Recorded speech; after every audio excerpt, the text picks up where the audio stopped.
what Terry did was he went down and bought this beautiful Chevy 1500. And at the time I was busy, so I gave him to Saul, and Saul found him this Terry travel trailer. It was a used one, a couple years old. Nice Fleetwood travel trailer.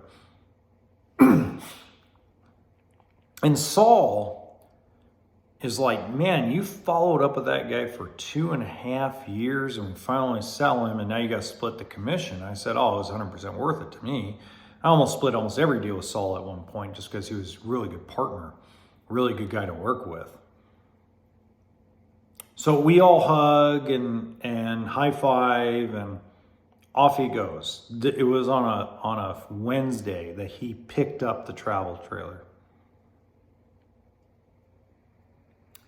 Sunday morning, I see him with 3 ladies. One of them I assumed was his wife, which I later found out was his wife. I'm like, oh no, what happened to the travel trailer? And the look on the 3 young ladies' lives was just devastating. And I'm like, oh my God, did they get in an accident? The trailer, worse things are coming in your head. Like, oh my God. He didn't want me in there. He didn't want Saul in there. He wanted straight to my manager. His name was Lonnie. And Lonnie's look was not of anger or frustration, but it was like a sadness in Lonnie's heart. And the reason why is because Terry had gotten the travel trailer home on Wednesday afternoon, went out to plug it in and load it up on Thursday for his very first ever RV trip, and he was planning on going to Yosemite. Remember, I was working in California, so that was his first stop, and he had all this routes planned out with him and his wife to head out to all these national parks. Terry collapsed in his driveway that Thursday morning. Doesn't remember it. Doesn't remember grabbing his arm. Doesn't remember anything like that. Just collapses. Wakes up in the hospital. They assume 8-9 hours later.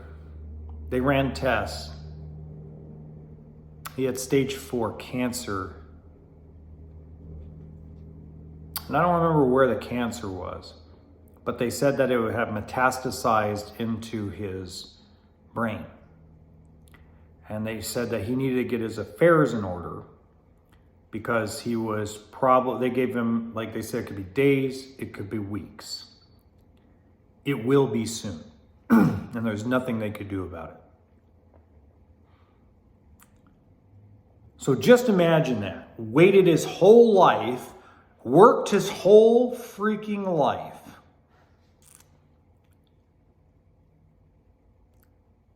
and refused to do anything because he wasn't retired.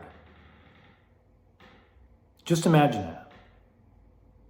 Had every weekend off, made a good living, didn't have hardly any bills,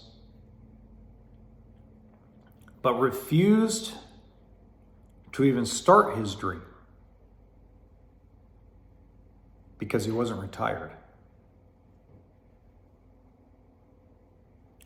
So he wrote, I got to find the letter. I got to see if my mom has it. I'm going up to Oregon for Christmas, so maybe I can get in and find if I can find the letter. He wrote me this beautiful letter before he passed away. He died 9 days later. So not 9 days after he sold back the motorhome, the travel trailer, and then sold us the truck, the company, the truck. He wrote me this beautiful letter that his wife would later bring to me. And he mentioned in the letter that I have been telling him for 2.5 years that him and I have been talking that why not do it now, enjoy the weekends. And my reasons weren't because I thought he was dying. My reasons were, well, shit, man, if you could get 5 weekend trips a year out of it, and maybe a 1 week You'll be a pro by the time you retire. That was my thing. Like, shoot, man, you're one of the few people I know that makes good living, has hardly any bills, has his house paid for.